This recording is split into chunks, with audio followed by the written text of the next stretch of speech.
सर्वांना जय भीम. मी रोहित मिसाळ. ॲक्च्युली हा जो टॉपिक आहे मोस्टली याच्यावर बोलायला पाहिजे की नाही मी विचार करतोय. मी बोरिवलीमध्ये राहतो आणि आमच्याकडेच मीरा भाईंदर आहे आणि तिथेही माझं एक घर आहे. आणि आता तिथे काही परप्रांतीयांचं आंदोलन चाललेलं आहे. इट वॉज बिकॉज की तिथे एका परप्रांतीयाला म्हणजे मराठी बोलता नाही आलं म्हणून त्याला मारण्यात आलं. आता त्याला मराठी बोलता आलं नाही हा त्याचा दोष आहे की नाही आपण नंतर ठरवूया. पण ज्यांनी मारलं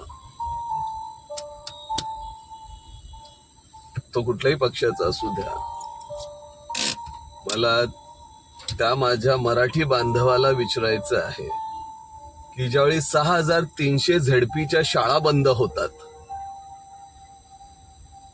त्यावेळी तुम्ही ज्या नेत्यांचे बावटे घेऊन फिरता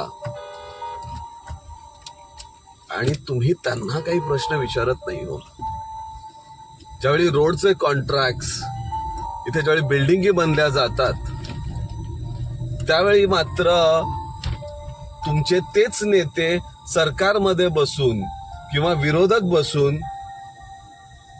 ह्याला अपोज करत नाहीत, पण त्यांच्या मांडीला मांडी लावून बसतात.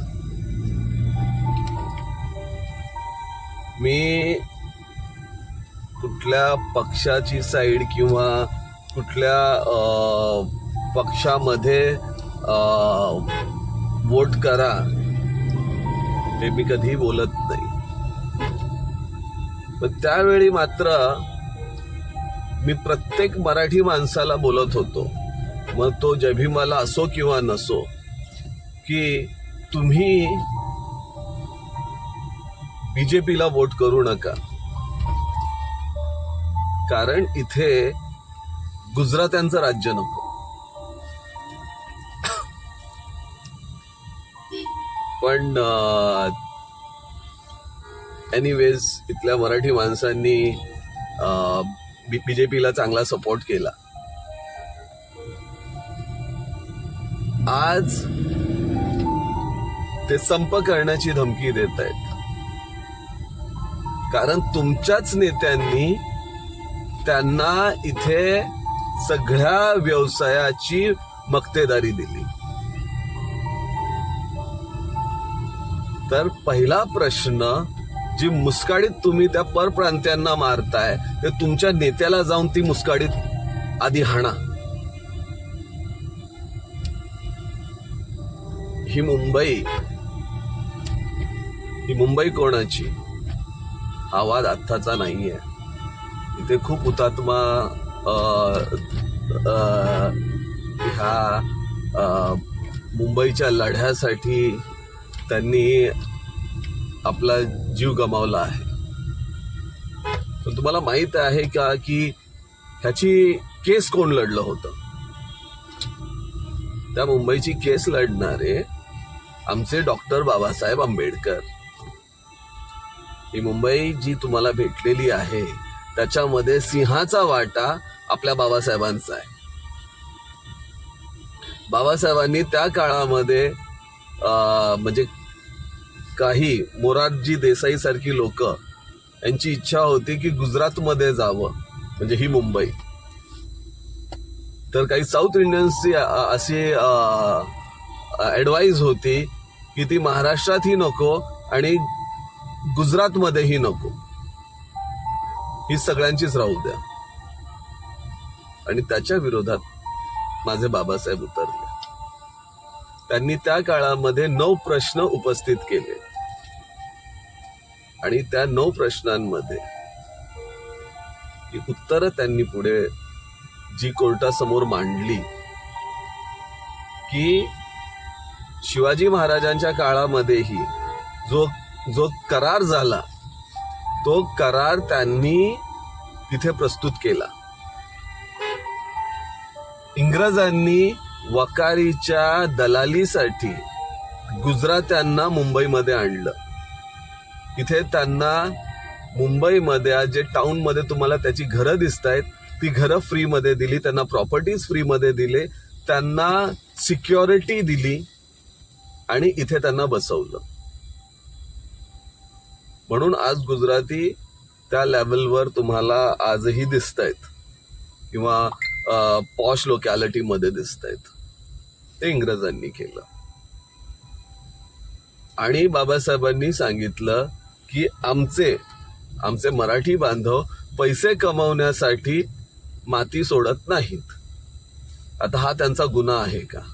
ते कधीही मातृभूमीपासून दूर जात नाहीत, हा त्यांचा गुन्हा आहे का?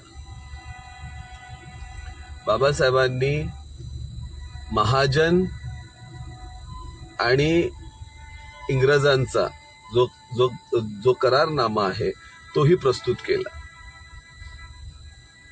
ह्या मुंबईला त्या काळामध्येही इलेक्ट्रिसिटी महाराष्ट्र देत होता.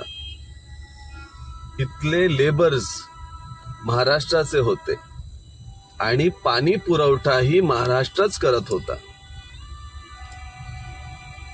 मग ही महाराष्ट्राची मुंबई नाही का? हे कोर्टामध्ये बाबासाहेबांनी सिद्ध करून दाखवलं. बाबासाहेबांनी असे तर्क मांडले की शेवटी सगळ्यांना शांत व्हावं लागलं. मराठी बाणा हा पहिला शब्द आज आपण राजसाहेबांकडून ऐकतो. हा मराठी बाणा हा पहिला शब्द बाबासाहेबांचा आहे. So proud to be Mumbaikar and proud to be Bhimkar also. आपण भीमाची लेकरं आहोत. Be Bhimkar also. आपण भीमाची लेकरं आहोत.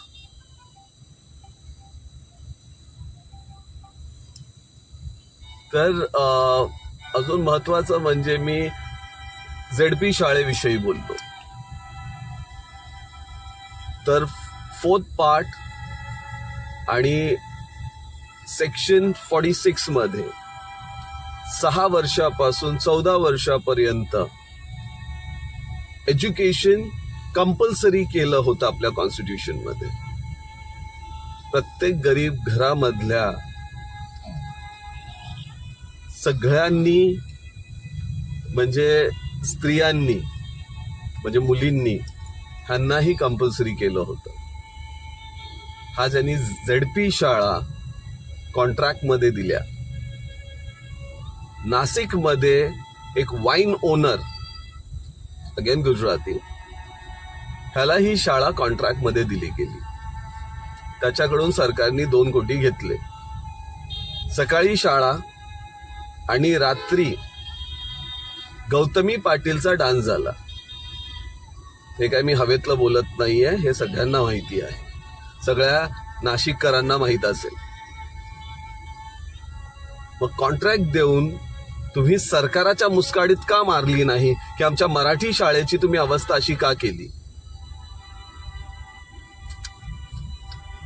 मी जगामध्ये भरपूर देशांमध्ये फिरलेलो आहे. तिथल्या लोकलला खूप रिस्पेक्ट असतो.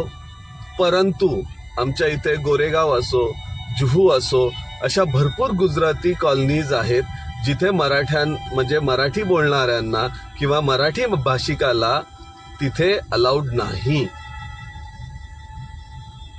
याचं रिस्पॉन्सिबल तुमचे नेते आहेत. सो डोंट कुठल्या रिक्षावाल्याला किंवा दुकानदाराला मारण्यापेक्षा स्वतःच्या नेत्याच्या मुस्काडी जाऊन मारा. So as a Maharashtrian I feel that मराठीचा अभिमान असावाही, पण कायदा तुमच्या हातात घेऊ नये. की 86 जो आपला कॉन्स्टिट्यूशन मध्ये 21 सेक्शन होतं, जो अधिकार जो कॉन्स्टिट्यूशनचा आपल्या एज्युकेशनचा होता, त्याच्यामध्ये पण 86 वा रिपेअर ते करण्यात आलं. पुन्हा बाबासाहेबांनी दिलेल्या राज्यघटनेमध्ये दुरुस्ती 86 वेळा ह्याच्यामध्ये करण्यात आली. सो एनिवेज ॲज आपण मराठी पाट्या लावण्यामध्ये इंटरेस्ट आहे, पण तो व्यवसाय मात्र गुजरात्या मारवाड्यांचा चालतो. तुम्हाला तो मराठी बोलला पाहिजे, पण इथे मक्तेदारी गुजरात्यांची चालते. तुम्हाला हिऱ्याचं मार्केट त्यांचं आहे, ते गुजरातला घेऊन गेले. कपडा मार्केट त्यांचं आहे, ते पण गुजरातला घेऊन गेले. नावाशिवा इथपर्यंत सांगतो की डिफेन्समध्ये गुजराती माणूस नसतो, पण पालघरमध्ये नेव्हीची भरती सुद्धा गुजरातमध्ये गेलेली आहे. तर तुम्ही तुमच्या नेत्यांना का विचारत नाही? सो एनिवेज, नमो बुद्धाय, जय भीम.